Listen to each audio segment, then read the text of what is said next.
세종시민 여러분 안녕하십니까. 세종시정 여론이 답이다를 진행하는 조관식입니다. 오늘은 한국미술협회 세종특별자치시 지회에 임원 두 분을 모셨습니다. 임원 두 분께서는 각각 소개 말씀을 하시되 협회 소개와 개인 소개를 같이 아울러 해주시기 바랍니다. 먼저 우리 이태근 회장님께서 말씀해 주시기 바랍니다. 안녕하세요. 세종미술협회 세종지회장을 맡고 있는 조각가 이태근입니다. 네. 저는 쌍유리 예술촌에서 작업을 하고 있고요. 네. 주로 이제 조각 활동을 서울이나 외국에서 많이 활동을 했는데 지금 이제 세종시 지회장을 맡다 보니까 세종시에서 또 활동을 많이 하고 네, 있습니다. 그러시죠. 네. 협회 소개도 좀 아울러 하시죠. 네.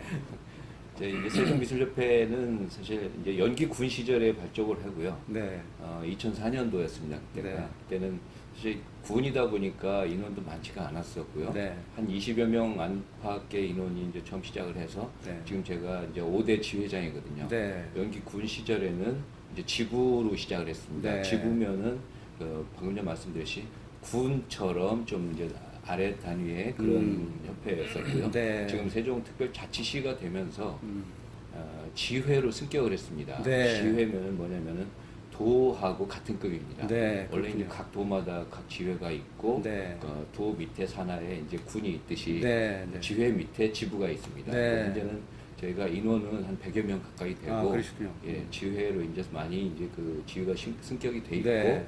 또 인원도 많이 늘어가면서 네. 지금 여러 가지로 이게 활동들도 많이 하고 있고 네. 좋은 작품들이 많이 나오고 있습니다. 네, 아유 그렇군요. 다음 우리 그 최원남 회장님. 네, 세종미술협회 효산 최원남이고요. 네.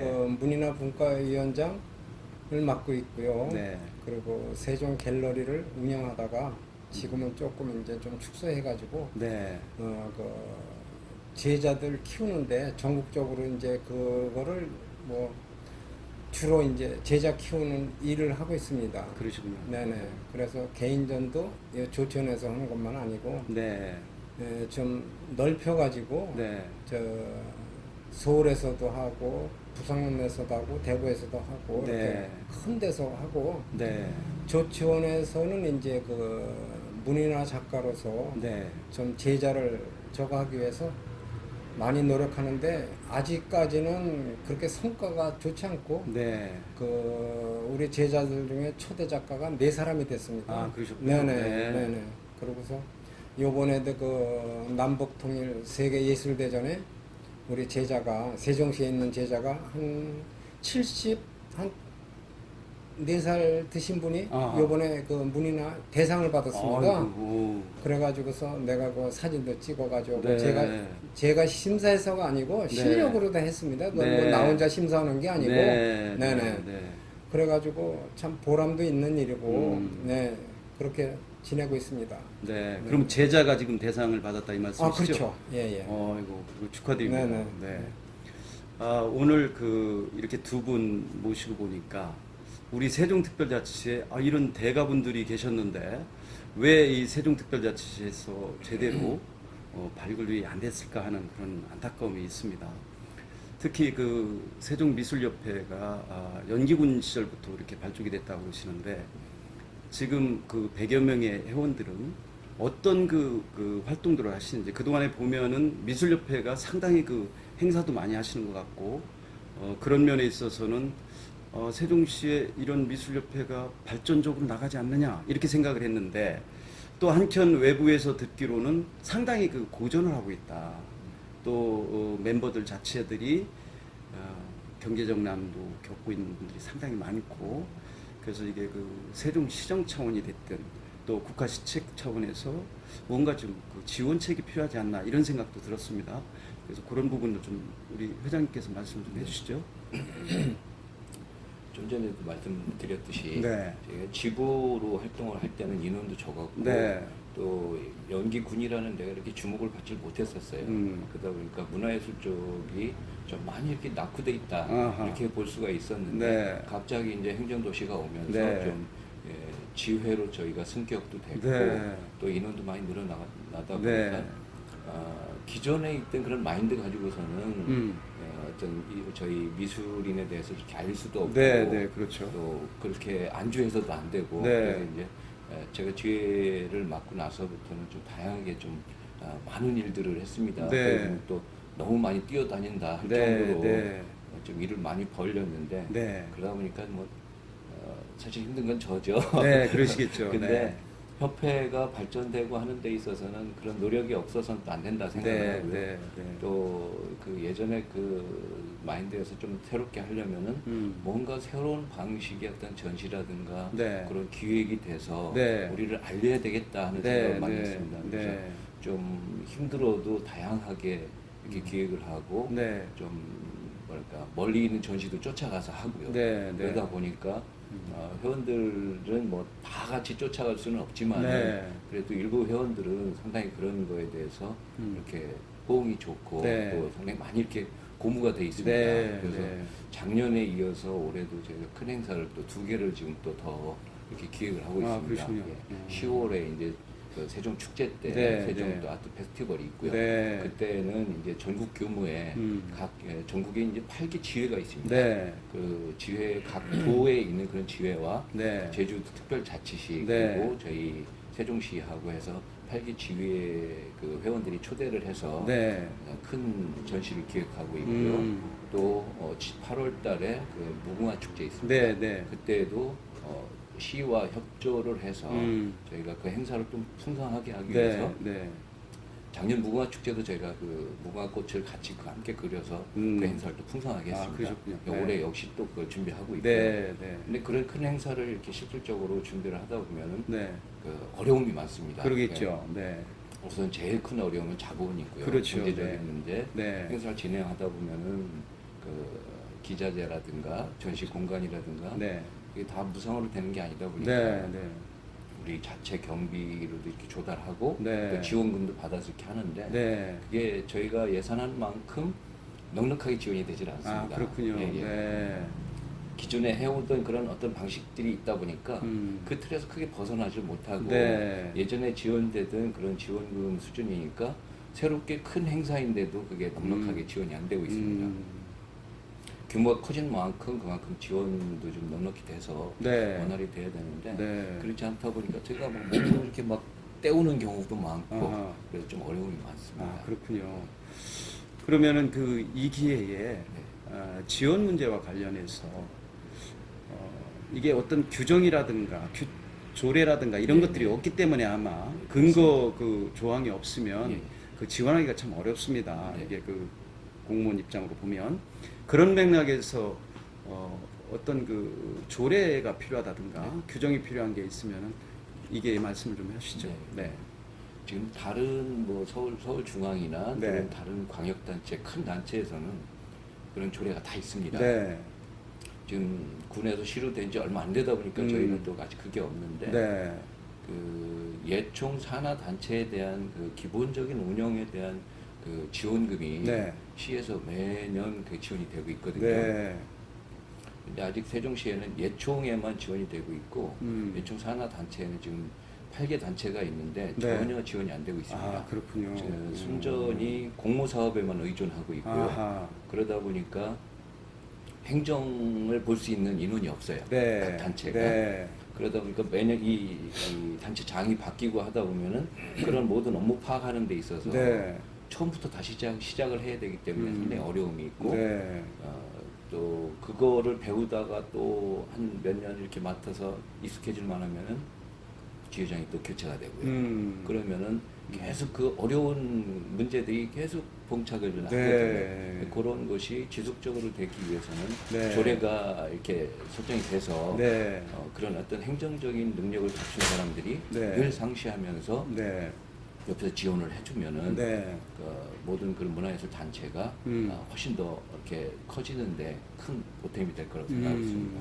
그래서 뭐 옆에 대전이나 청주 같은 경우도 그런데 매년 그 시에서 그 단체에만 고정적으로 지원되는 금액이 상당하다고 알고 네, 있습니다. 네. 광주 같은 경우에는 뭐 이루 말할 수도 없고요. 네. 그 상당히 그 열악한 환경에서 지금 세종특별자치시의 그 문화 발전을 기하고자 노력을 하시는 것 같은데요.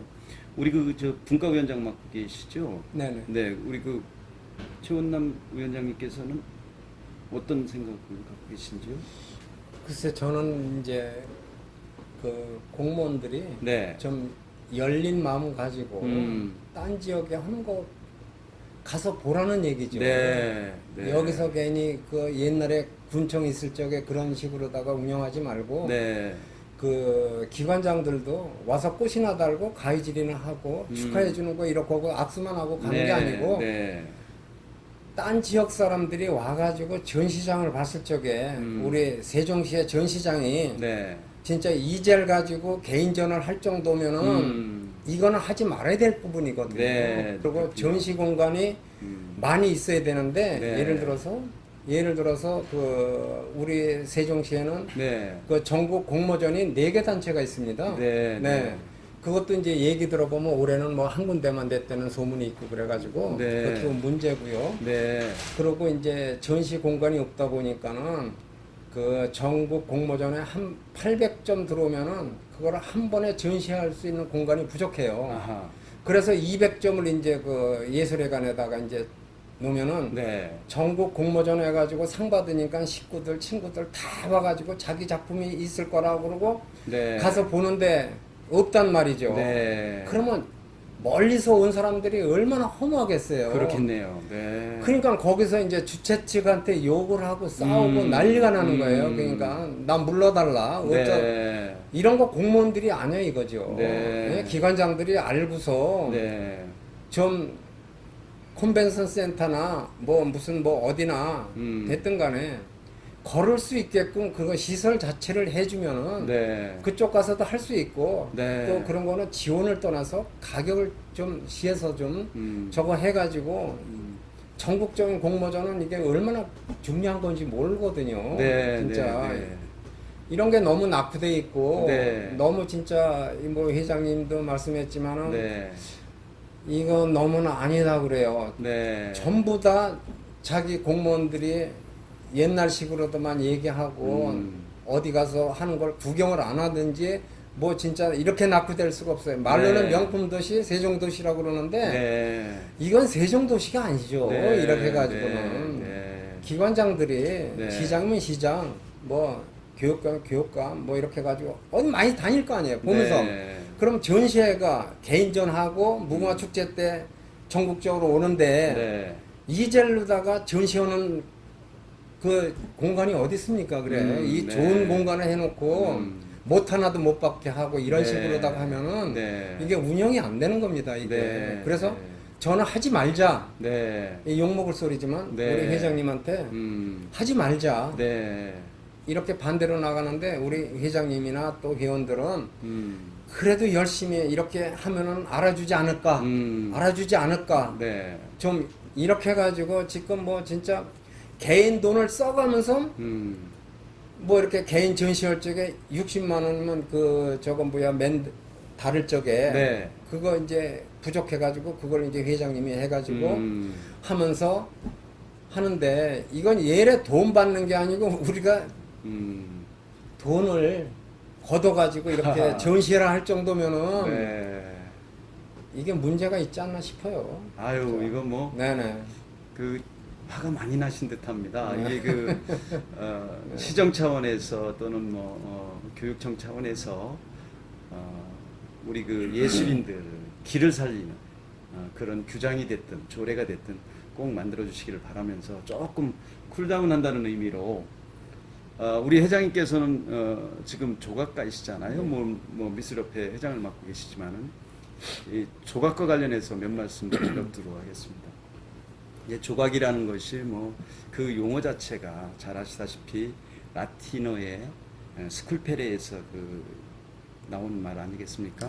그걸 보면은 징이라든가 끌, 또 망치, 또 톱 이런 도구를 활용해서 그 단단한 재료를 깎거나 뭐 쪼거나 한다라는 의미인데 실질적으로 이게 조각 또는 조각가라는 단어의 개념 정립은 15세기 말경으로 봐야 되는 거죠. 그런 어떤 세계적인 것까지는 제가 잘 기억을 잘 못하고 있고요. 아, 그러시구나. 이제, 예. 그 조각의 전통은 어쨌든 원시 시대부터 그것이 이루어져 물론이죠. 왔고요. 네. 원시의 어떤 무술적인 그런 데서 무속적인 데서부터 나온 것인데 이제 그것이 현대로 오면서 근대로 오면서 어떤 건축적인 데 포함이 되었다가 네, 그렇죠. 현대에 와서 이제 그게 예술이라고 조각이라고 하는 그 조각 예술이 따로 그 분야로 네. 독립을 하게 된 거죠. 네, 네. 그래서 이제 현대 와서는 어떤 인간들의 어떤 삶에 어떤 가치를 크게 이렇게 더 해주는 데 있어서 그런데 가치가 있다 해서 이제 그 인정을 받고 있는 거고요. 지금 제가 돌 조각을 하고 있는데 현대 미술에서는 어떻게 보면은 돌이라고 하는 재료는 전통적인 소재가 되고 있어요. 그렇죠. 그러다 보니까 지금 학생들이나 신진 작가들은 좀 많이 기피하는 네. 그런 재료이고 네, 네. 또 표현하는 데 있어서도 어떤 한계가 있다 보니까 뭐랄까 늘 어떤 답답함을 느낄 때가 많아요. 네, 네.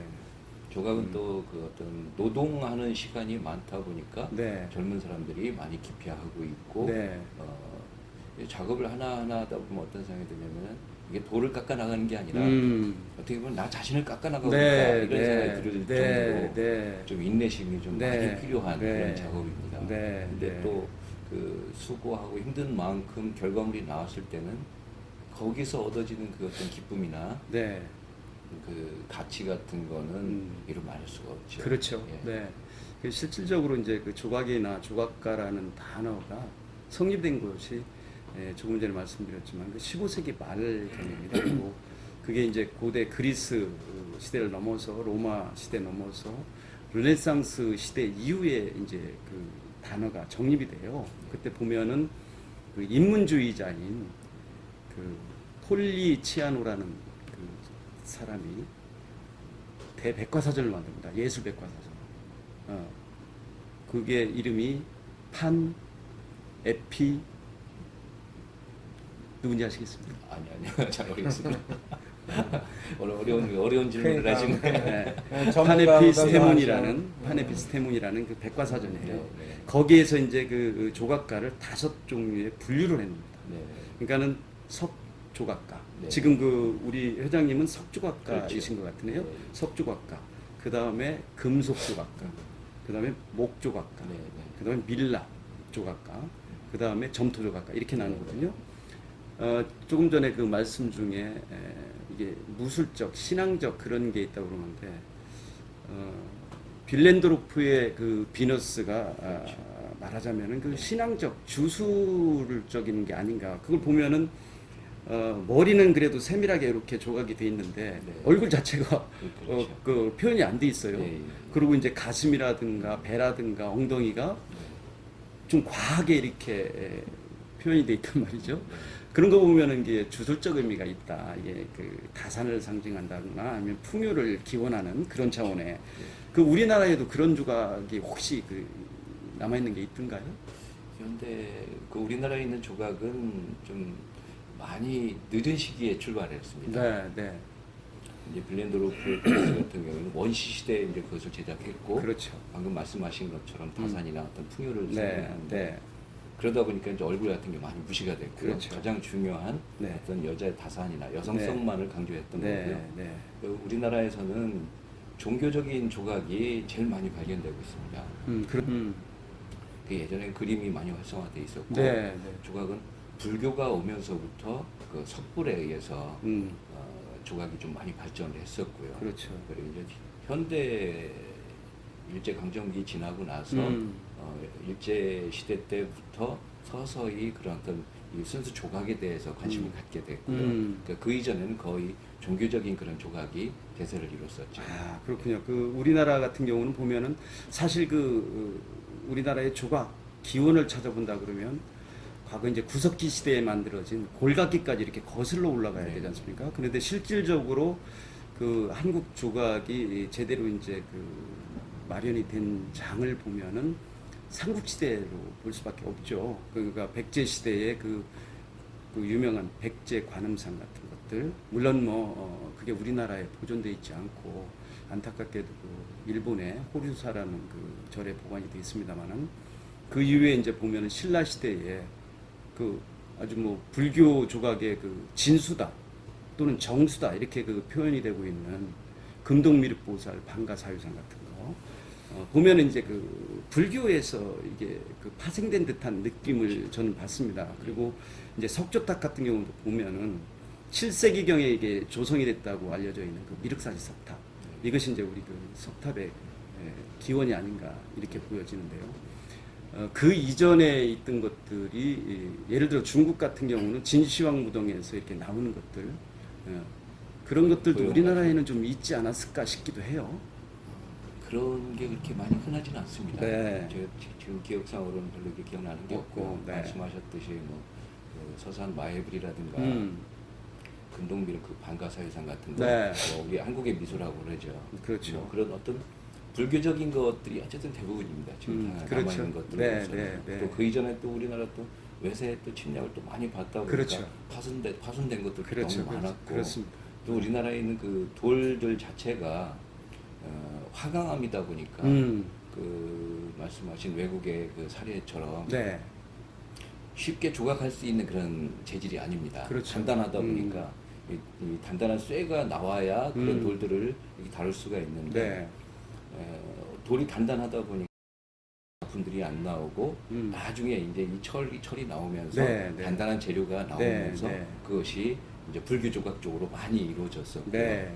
뭐 그 당시 불교가 하나의 어떤 국가의 하나의 종교였었잖아요. 그렇죠. 그러다 보니까 약간 재력도 있고 네. 재력 있는 사람들에 의해서 그런 불상들이 제작이 되고 네. 석탑이 제작이 네. 되고 네. 그랬던 것이죠. 네. 그래서 그런 것들이 좀 많이 남아 있고요. 네. 네. 이제 그 현대 조각 보면은 서양에서는 오기스트 로댕부터 이제 시작이 됐다라고 얘기가 되지 않습니까? 근데 우리나라 같은 경우는 우리나라 사람으로서는 최초의 그 일본에 있는 그 도쿄 미술학교를 나온 그 김복진 선생님부터 시작됐다 이렇게 이제 얘기들을 하지 않습니까? 근데 안타깝게도 이제 6.25 전쟁통에 그 선생님 작품들이 다 소실이 됐죠. 유명한 뭐 나부라든가 소년이라든가 백화라든가 하는 상들이 다 그 사라지고 지금 이제 1세대라고 하는 분들 중에는 그 윤효중 선생님, 윤효중 선생님의 그 아침이라는 작품이라든가 또 그 윤승욱 선생님의 그 피리 부는 소녀라든가 그죠? 또 김경승 선생님의 그 소녀상이라든가 그리고 권진규 선생님 같은 경우는 이게 점토 조각가시죠? 네. 네. 그리고 이제 그 김종영 선생님이라든가 또 유일하게 여성 작가이신 그 김정숙 선생님이라든가 이런 분들이 이제 지금 1세대를 형성했다고 이렇게 볼 수 있지 않습니까? 네. 우리 그 이태근 조각가님 같은 경우는 이제 2세대에 속하는 분이시죠? 3세대라고 봐요. 3세대까지는 좋습니까? 젊습니다. 그렇군요. 예, 예. 네. 저의- 워낙 그 대가라서 저는 2세대로 봤습니다. 저희 스승들의 네. 스승님이셨기 때문에 네. 거의 뭐 이렇게 세대로 따지면 3세대 정도 되시고요. 그렇군요. 네. 오히려 전공을 한 저보다 우리 박사님께서 더 많은 미술사를 더 꿰고 계신 것 같아요. 아닙니다. 아닙니다. 어림없죠. 예. 네. 네. 어쨌든 이제 현대 조각이 말씀하셨듯이 네. 일본에 가서 배워온 그런 정도가 제일 또 빠르고요. 네. 그렇고 네.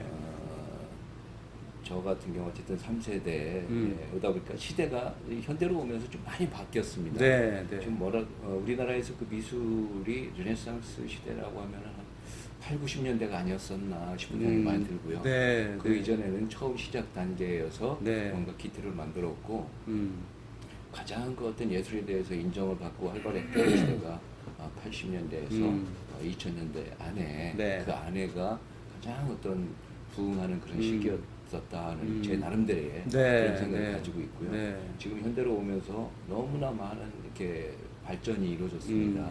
그 인터넷이 발전되고 네. 그러다 보니까 다양한 정보가 들어오고 이제 전 세계에서 일어나는 일들 다 모두가 공유를 하다 보니까 네. 현대에는 이 전통적인 방식으로 막 뭔가 이어나가는 게 네. 상당히 어려운 그런 시대가 되어 그렇죠. 있습니다. 그러니까 지금 뭐 작품 재료도 네. 이제 많이 변한 것 같습니다. 옛날에 그 5 부류를 나눴던 것들이 이제는 그 초월해서 요즘 뭐 플라스틱 제품도 많이 나오고 네. 또 이게 그 재활용으로 해서 만드는 그런 작품들도 나오고 하여튼 다양한 쪽으로 이렇게 나가는데 우리 세종특별자치시에 꼭 이런 거를 하나 해놨으면 좋겠다라는 것이 저는 그 노르웨이에 있는 네. 네. 그 비겔 조각공원. 네. 그 노르웨이의 뭐 세계 그 최고의 조각가 아니겠습니까? 그 구스타프 예. 비겔란이라는 사람이. 예. 근데 거기를 보면은 오슬로 시에서 지원을 해서 만든 조각공원이란 말이죠. 네. 우리 특별자치시에서 지원을 하면 예. 그런 조각공원도 충분히 나오지 않을까. 네. 거기가 이제 세계 최대 규모이지 않습니까? 비겔란 그 조각가가 무려 1915년부터 30년에 걸쳐서 그걸 만들었는데 그 더 재밌는 거는 문이 없잖아. 누구나 들어올 수 있어요. 네. 무료예요 또. 네. 거기에다가 24시간 개방이 돼 있고. 네. 거기에 또 아주 재미난 작품 잘 아시겠지만 모노리프로 만들어진 네. 그 17m짜리 네. 거기에 보면은 인간의 그 탄생에서부터 네. 죽음에 이르기까지 121명의 그 군상들을 갖다가 이게 조각을 해놨지 않습니까? 네. 그러면 인간의 그 희노애락부터 또 어린아이의 그 웃음 또 울음 이런 것까지도 해서 네. 그런 그 세계의 조각을 만들어 놓음으로 해서 노르웨이가 거기서 그걸 보기 위해서 오는 그 관광 수입이 어마어마하다는 거죠. 네. 그 단순히 입장료를 받는 그 수입을 능가하는 그런 그 수입을 얻고 있다고 보는데 거기 규모는 뭐 32만 3,700제곱미터니까 방대하죠. 그렇죠. 또 우리 이 세종특별자치시가 특히 좋은 것 중에 하나가 상당히 그 방대한 땅이 있다는 것이죠. 네. 그래서 거기에 212점의 그 비겔란 작품을 보면서 우리 그 세종특별자치시에 이런 조각공원을 하나 정도는 만들어서 세계인들이 노르웨이의 오슬로로 갈 것이 아니라 우리 세종특별자치시에 와서 좀 보고 가면 그 새 수입도 늘어날 테고 그렇죠. 그런 생각이 드는데 앞으로 그런 계획이 혹시 갖고 계신가요? 제가 계획을 가지고 있다고 이루어지는 일은 아닌 것 네. 같고요. 우선은 저 역시도 그런 꿈을 가지고 있습니다. 네. 이쪽 세종시에 뭔가 그런 랜드마크가 될 수 있는 그런 작품이 있었으면 좋겠다. 네, 네. 그거를 이제 절실하게 제가 표현할 때 비유하는 네. 말이 있습니다. 지금 비갈란 조각공원을 이렇게 예로 들으셨는데 네. 저는 다른 예로 들어서 프랑스가 프랑스 파리가 먹고 사는 그게 가장 큰 원인이 뭐냐 그러면은 그 관광 수입이지 않습니까? 그러죠. 거기서도 가장 손쉬운 예로 들어서 에펠탑 하면 그렇죠. 대표적인 조형물이죠. 그렇죠. 처음 그게 제작될 때는 그거에 대한 반대도 심했었고. 그러면 근데 그거 하나의 자산 가치가 이게 돈으로 따져서 좀 죄송합니다만은 1년 자산 가치가 127조랍니다. 네, 네. 또 모나리자 아시죠? 네. 루블 미술관 안에 지하에 있는 60cm 조금 넘는 그러면, 그런 작품인데 네. 그 한 작품의 자산 가치가 47조입니다. 네. 그거를 따졌을 때 어마어마한 가치를 가지고 있는 그렇죠, 거죠. 그렇죠. 그러면 그 작품 두 점에 의해서 물론 두 점뿐만이 아니라 물론이죠. 파리에는 수많은 작품이 물론이죠. 있죠. 근데 물론이죠. 대표할 수 있는 그 두 점만을 따졌을 때 그러한 가치가 있다고 보면은 세종시에도 뭔가 그 세종시만의 랜드마크적인 그런 조형물이 있다. 그러면은 그 가치는 어마어마한 거죠. 그럼요. 후대에 네. 계속 물려줄 수 그렇습니다. 있고 네. 그런 어떤 조형물의 장점이 뭐냐면은 한 번 투자를 해놓으면은 그거는 영원하거든요. 그렇죠. 네. 그것이 그렇죠. 없어지지 그렇죠. 않는 한. 네. 그래서 저 같은 경우도 이제 그런 자문을 좀 많이 했습니다. 네. 건설청에 가서도 얘기를 했고 시에 가서도 가끔 그런 얘기를 합니다. 네. 조국공원 네. 같은 거 좀 조성을 해주십시오. 네. 근데 지금은 이 하드 저기 건설 쪽에 치중하다 보니까 아직 그런 문화예술 분야에는 좀 많이 신경을 못 쓰는 것 같습니다. 네, 네. 그러다 보니까 뭐 그런 조형물뿐만 아니라 저희도 전시할 수 있는 그런 전시 공간에 대해서도 아직은 너무나 많이 좀 소홀한 그런 생각이 많이 들고 있고요. 네. 그렇습니다. 네. 앞으로 그 꿈이 꼭 이뤄지도록 그렇게 기원을 하면서 우리 그 최원남 위원장님은 우리 둘이만 얘기하니까 심심하신 것 같아요. 아니에요. 심심하지 않고. 그래서 우리 그 네, 네. 최원남 위원장님께서는 원래 문인화가시니까 네. 문인화와 관련해서 좀 몇 말씀을 드리도록 하죠. 이게 문인화라는 것이 원래 이제 중국의 그 북송 시대에서 그 유입이 된 거거든요. 그 당시에 보면은 이 문인화라는 단어는 원래는 명말에 동기창이라는 사람에 의해서 이제 나온 말이에요. 그 전에는 그런 말이 없었어요. 그 뭐라고 그랬느냐? 처음에는 이게 이제 사인지화라고 했어요. 왜냐? 이 문인화는 전문적인 화가가 그린 것이 아니라 이제 선비들이 사대부층에서 자기들이 공부를 하거나 놀 때 여가를 즐기기 위해서 그렸단 말이죠. 그러다 보니까 주제 자체가 한정이 되지 않았어요. 우리 뭐 최원남 화가님께서도 주제가 참 다양하신데 그 당시에 보면 뭐 말도 그리고 또 인물화도 그리고 또 묵죽화도 그리고 서예도 하고 서화도 하고 하여튼 다양한 장르였었단 말이죠. 그러다가 이제 원말에 와서 원나라 말쯤에 와서 하나의 화풍이 생겨요. 그게 뭐냐 하면은 수묵산수화가 그 대가가 4명이 출연합니다. 원말 때. 그러니까 그것이 이제 하나의 화풍이 생겨서 그걸 남종화라고 이제 지칭을 하게 돼요. 왜 남종화냐? 남종화는 그냥 문인들이 전문 작가들이 아닌 화가들이 아닌 사람들이 심심풀이로 그린 거예요. 근데 이게 이제 대작이 나오니까 그거에 비해서 이제 북중화는 그 옛날에 왕들이 있는 왕실이라든가 그런 데서 채색을 하는 그런 화가들이 이제 그 북중화로 속하잖아요. 이게 이제 우리나라에 유입이 된 것은 사실은 고려시대 때잖아요. 그러니까 고려시대 때 보면은 대가들이 좀 있어요. 그 뭐 이재연 선생님이라든가 정홍진 선생님이라든가 이런 분들이 아주 유명한 대가란 말이죠. 근데 당시에는 그 문인화로서의 정착이 안 돼요. 왜 그러냐? 이게 사대부기 때문에 화가로 이름 남는 게 싫은 거예요. 이름 남기는 거를. 그러다 보니까 이 문인화가 정착이 안 돼. 안 되다가 조선 전기로 오면은 이제 강희안 선생이라든가, 예, 또 김씨 선생, 속 선생님 이런 또 대가가 나타난단 말이죠. 그런데도 그때까지도 이게 문인화가 정착이 안 되는 거예요. 왜냐하면 강희안 선생님 같은 경우는 자손들에게 그런 엄명을 내리잖아요. 이 자기가 그렸던 작품 다 불태우라고. 화가로 남는 게 싫은 거예요. 그러다가 이제 조선 후기로 오면 드디어 이제 이게 그 자리를 잡게 되잖아요. 그때 뭐 유명한 그 정선 선생님이라든가 또 그 심사정 선생님이라든가 조영석 선생님이라든가. 근데 특히 또 재미난 것이 그 당시에 당상관이라는 그 고위 관직을 갖고 있는 이배 선생님하고 이 윤순 선생님이 문인화에 대가로 등극을 해요. 참 재미있지 않습니까? 그런 스토리를 잘 아시죠? 예, 우리가 쉽게 말해가지고 네. 그 진품 명품 때문에 이제 사훈자 같은 것도 네. 이제 묵화를 그린 게 이렇게 유명해졌잖아요. 네. 근데 지금 사람들은 색깔 넣지 않으면 알아주질 않아요. 네. 작품을. 네. 그렇게 하고 이제 저는 이제 사군자를 그 대학원에서 이제 강의도 해봤지만 네. 그 구도가 굉장히 중요하거든요. 네. 사군자도. 네. 예, 문이나 역시 마찬가지고. 네. 그래서 이제 우리나라하고 중국하고 일본하고 이렇게 작품을 비교해 보면은 색깔 자체가 또 틀립니다. 네. 예, 구도 자체가 틀리고. 네.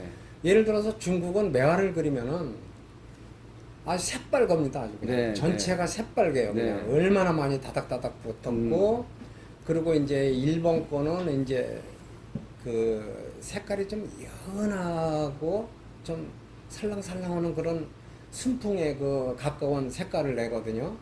근데 우리나라는 구도 자체가 정직하죠. 네. 구도 자체가 정직하고 네.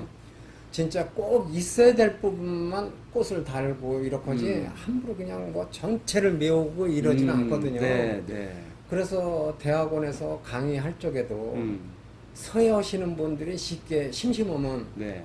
뭐 옛날에도 마찬가지겠지만은 글씨 쓰다 심심하면 난친다고 난을 치잖아요. 네. 네. 난을 치면은 그것도 치지 말아야 될 부분이 있거든. 네. 예, 그래서 예를 들어서 우물정 같이 이렇게 잎사귀가 이렇게 닫아져 있으면은 그것도 안 된다고. 그리고 세 가지 잎사귀로 세 가지로 겹치면은 이것도 집안에 걸어놓으면 안 좋다는 거 이게 풍습이죠. 네. 그리고 내천자로 하면은 나간다는 뜻이죠. 이런 식으로다가 한 7가지가 되는데요. 그런 거를 하면서 그리셨냐고 그러니까는 얘기를 안 하시더라고요. 네. 예, 그래서 사군자를 그렇게 쉽게 보는 게 아니라고. 진짜 그거 쉽게 보는 게 아니고 그것만큼은 사군자만큼만 제대로 배우면은 못할 그림이 없다 나는. 예, 그래가지고 이제 그 쭉 내려오면서 내가 이제 그 아이들을 가르쳐 봤어요. 네, 네. 예, 조천 저 지구대 3층에서 이제 한 30명씩 그 교육감이 이제 지칭을 해가지고 각 학교마다 네. 교장 선생님한테 그 공문을 보내가지고 거기서 이제 배울 사람들은 내가 무료로 가르치겠다 그래가지고 네. 예, 여기 그 전에 그 경찰서장이 또 그 시를 쓰시는 분이에요. 네, 그래서 그 양반하고 같이 이제 뜻을 이뤄가지고 이제 아이들을 가르치는데 그 학부모들이 더 열성이더라고요. 네, 네. 그리고 지역에 이제 그 유지들이 아 오늘은 일주일에 한 번씩 하는데 제가 맛있는 것 좀 사가지고 가겠습니다 하고 이렇게 해가지고 네. 한 5년 동안 그게 붐을 일타 보고 전국 학생 공모전에 대상도 받아주고 네. 그리고 이제 내가 가르치던 학생들은 그 교육감상을 하나씩 다 받게 만들었습니다. 아, 근데 그렇군요. 그러다 보니까 아이들 자꾸 오는데 가르치다 보니까 내가 너무나 힘들더라고요. 딸려가지고 한 5년 하고 그만뒀는데 네. 그래도 그때가 행복하고요. 네. 예, 행복하고 그 전국적으로 지금 이제 먼데 강원도에서도 온주에서도 오고 여기 충청도 저 위에 그냥 뭐 별군 데서 다 오는데 그 사람도 일주일에 한 번씩 옵니다. 네.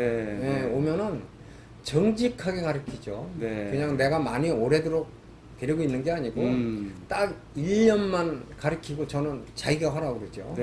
예, 그래가지고 지금도 초대 작가 몇 사람 되고 그래서 진짜 너무 좋고 그래도 아 보람 있구나. 그리고 네. 우리 제자 중에 네. 이런 분이 있었습니다. 가정이 어려웠고 남편하고도 사이가 안 좋고 네. 뭐 따로따로 이렇게 살다가 여기 와서 보고 그림을 배우고 이러다 보니까는 꼭 치료할 수 있는 게 우울증 걸리고 자살까지도 하려고 그랬었는데 네. 네. 네. 근데 선생님을 뵙고 그림을 하다 보니까 음. 자기도 모르게 그런 게 다 잊어버리고서 네. 병이 고쳐지고 네. 나는 끝까지 초대 작가 합니다. 네. 이래가지고 지금 다 낳고 네. 그 60 지금 한 7세 되시는 분인데 네. 그 전에 일을 많이 하시다 보니까 여성분인데 네. 처음에 와가지고 자기가 이제 고생하다가 지금 와가지고 이제 살기 괜찮고 대평에서 이제 그 저거 해가지고 네. 살기 괜찮아가지고 선생님 저도 한번 그려볼 수 있어요. 그래서 이제 한번 펴봐가지고 그래서 3번 쓰러지신 분이에요. 아. 그러니까 이게 난을 치면 이렇게 앞으로 가야 되는데 네. 이렇게 가는 거예요. 옆으로. 아. 발로다도 그리는데 어허. 옆으로 간다면 못 그릴 수가 있냐. 그렇죠. 내가 그래서 할 수 있습니다. 아. 그래가지고 1년 배우니까 이게 가는 거예요. 네. 네. 그 양반이 지금 초대 작가 되지 않았습니까? 아, 그래요. 예. 그래가지고 이제 내후년에는 자기도 심사위원을 한번 가고 싶대요. 어. 그래가지고 열심히 지금 하고 있어요. 아, 이게 명의 탄생인데요.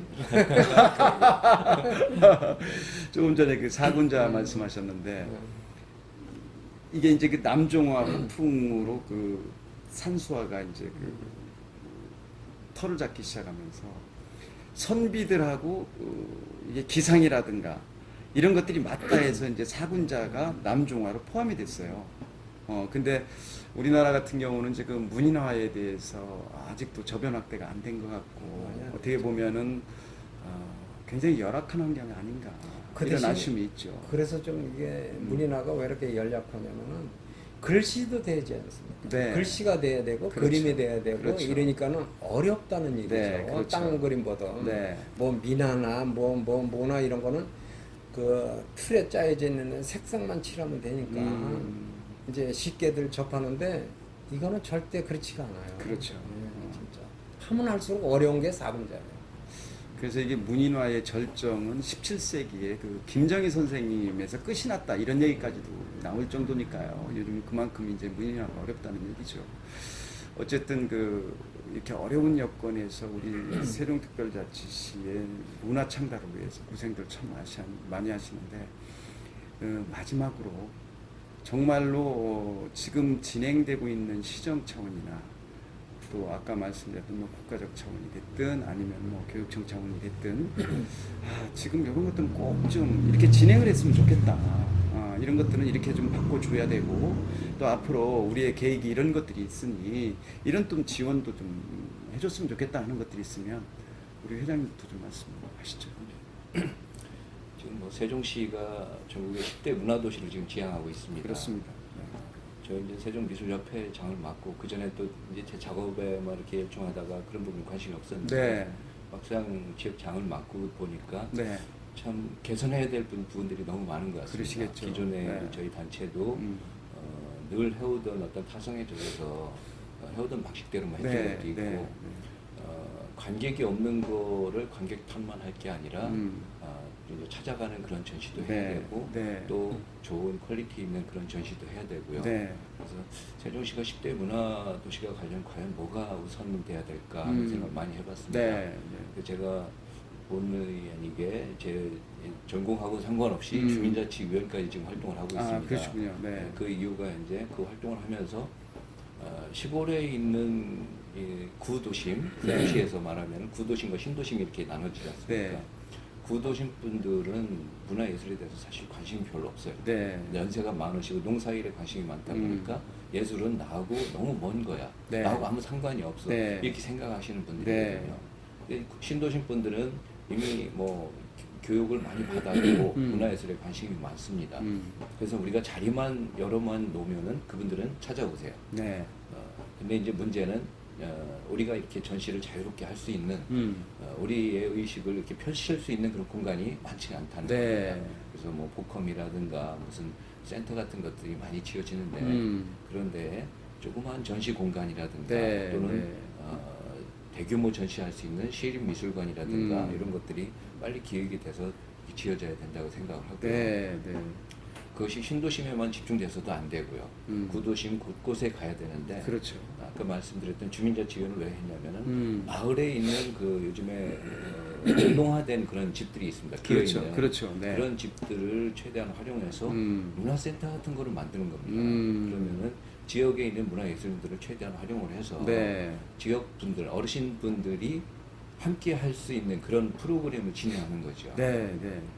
그러게 되면은 그분들은 나하고 전혀 상관이 없는 일이다 해서 네. 등한시 했던 거를 내가 직접 겪어보고 하다 보면은 이렇게 자연스럽게 그게 관심이 그렇죠, 간다는 거죠. 그렇죠. 문화예술에. 네, 네. 그분들이 나중에는 신도심에서 또는 타 도시에서 하는 좋은 어떤 전시나 공연 같은 거를 네. 일부러 찾아가서 본다 이거죠. 네, 그러면은 그렇죠. 관객들이 오는 건데 그런 어떤 전체적인 총괄적인 것을 진행하기 위해서는 저희 소규모 단체들 힘만으로는 어렵다는 겁니다. 그거는 민이나 또는 관이나 또 그렇죠. 저희들 전문가들 그렇죠, 집단이 그렇죠. 네. 같이 협동을 하면서 해야 되는 거거든요. 그래서 저희들이 좋은 안이 있을 때 그런 걸 이렇게 제안을 하면은 관에서 그런 거를 적극 후원을 해주고 네. 요즘에는 그 뭐랄까 지원을 해주고 간섭하지 않는다 하는 것이 그 문화예술계에서 어떤 트렌드로 지금 작용을 하고 네, 있더라고요. 네. 마을미술 같은 것도 이러한 맥락에서 이게 마을미술이 진행이 되고 있는데 그 진행을 그 지원을 좀 적극적으로 해주고 되도록이면은 예술가들이 알아서 할 수 있게끔 네. 이렇게 좀 이렇게 뭐랄까 믿고 놔주는 그런 식의 정책이 좀 필요하다고 네, 생각합니다. 네. 그래서 마을 곳곳에 공간들을 활용할 수 있는 그런 대안을 지금 문화재단도 새로 발족이 됐고 하니까 그런 데서 그런 부분을 이렇게 발굴하고 지원해 주는데 큰 역할을 했으면 하는 그런 네. 아이고 좋은 말씀 하셨습니다. 우리 그 위원장님께서는 예, 예. 네. 예, 저도 이렇게 그 세종시청 말고 그 정부청사에 이제 그 국책연구소나 뭐 여러 군데를 다녀봤어요. 네. 그랬더니 작품을 창고에서도 수북하고 서울에서 가져오고 네. 그 임대로다가 이제 그 갤러리하고 체결을 해서 가져온지 몰라도 네. 저는 그 말을 했습니다. 세종시에 오셨으니까 세종시에도 유명 작가가 많으니까 네. 저도 갤러리를 하고 있으니까 네. 좀 이렇게 협조 좀 하고 연락 좀 해달라고 했는데 네. 네. 한 군데서만 전화 오고 여태 없어요. 네. 뭐 이런 네. 식으로다가 그 좀 이 지역의 유명 작가라든가 그 뭐 저야 임대 사업도 하고 뭐 따로 직업이 있으니까 저야 괜찮지만 화선지 자체도 사기 힘든 작가들이 많아요. 네. 네. 그 먹고 살기 힘든 작가들은 많은데 그 시청이라든가 예를 들어서 무궁화 축제 했을 적에 뭐 그 중에 한 사람 누가 됐든 간에 한 점이라도 임대로라도 갖다 놓든가 뭐 사든가 이래가지고 좀 이렇게 활성화를 돼야 되는 거가 아니고 이건 뭐 그런 게 하나도 없잖아요. 네. 세종시에는 네. 더군다나 정부 청사에는 뭐 말할 것도 없고 우리 세종시청에도 그렇고 교육청에도 그렇고 말로만 그 문화축제지 그 작품 좋은 거는 선별해 가지고 한두 개씩은 이렇게 매년 좀 이렇게 해가지고 시청에도 걸어놓고 문화축제니까 네.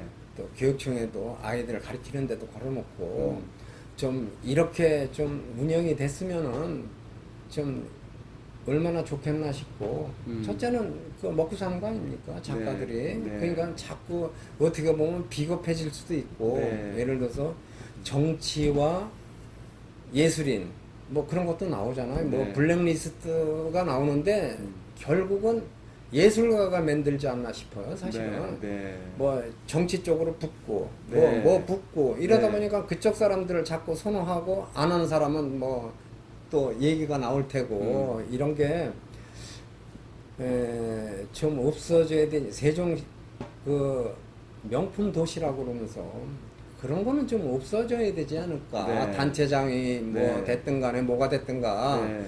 그래도 책임자 저거 같으면은 그런 거는 좀 지양을 하고 네. 뭐 누구한테 전화 가지고 뭐 누구 도와달라 뭐 이렇게 해가지고 임원 빼가지고 기자회견 할 게 아니고 네. 좀 그런 게 좀 없었으면 하고 좀 네. 아쉽고 이게 저 전체적으로 다 미술을 위해서 장이 뭐 할 건가를 생각을 해야 되는데 네. 그거 뭐 진짜 뭐 선거철만 되면 어디에 붙고 이런데 누구를 위해서 그렇게 하는지 모르겠고요. 네. 진짜 그 세종시청이나 교육청이나 관련 단체에서 무슨 행사를 하면은 거기에 맞게끔 예산을 만들면 되는 거거든요. 네. 예산이 적으면 임대를 하라 이거예요. 네. 5년이고 10년이고 얼마든지 미술인들은 환영할 테니까 네. 좀 그렇게 해가지고 서로 상부상조하고서 더 나은 예술인이 되고 정직한 예술인이 되고 멋진 예술인이 돼야 이게 진정한 예술인이지 어디에 붙고 뭐 이거 뭐 하면은 되겠냐 이거죠. 저는 네. 네. 저는 개인이지만 그 문인화 분과위원장이지만 저는 공의를 생각해가지고 절대 그런 거는 저부터 안 한다고 다짐을 네. 하고 있습니다. 네. 네. 그래야 어디 가서든지 떳떳하고 누굴 만나도 참 좋고 그러지 내적, 딴적 이렇게 만들면 그게 블랙리스트 아닙니까? 이게 만들지 말아야 된다는 얘기죠. 예술인들이. 네. 네. 네, 그런 게 좀 아쉽고 네. 좀 우리 그 세종시의 그 미술이나 뭐 여러 가지 하시는 분들이 협력해가지고 좀 이끌어 주시고 저거면 우리는 얼마든지 열심히 따르겠다 이겁니다. 네. 네. 그럼 뭐 해라 이렇게 해가지고 그러면 우리가 한다 이건 네. 아니잖아요. 네. 제대로 전시 공간도 제대로 만들어 놓고 제대로 하고 감상도 하고 멋지게 이렇게 서로 악수하고 네. 테이프도 끊고 신나는 우리 세종시가 되지 않나 싶어요. 네. 네. 시청자 여러분 어떻게 보셨습니까? 오늘 그 미술협회 임원 두 분의 말씀을 듣다 보면 우리 세종특별자치시가 명품 도시일까라는 퀘스천 마크가 붙을 수밖에 없습니다.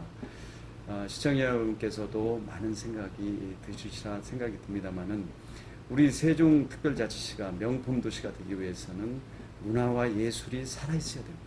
그런 맥락에서 두 분들의 고군분투에 대해서 찬사의 박수를 보내면서 오늘 시간 마무리하겠습니다. 다음 시간까지 안녕히 계십시오.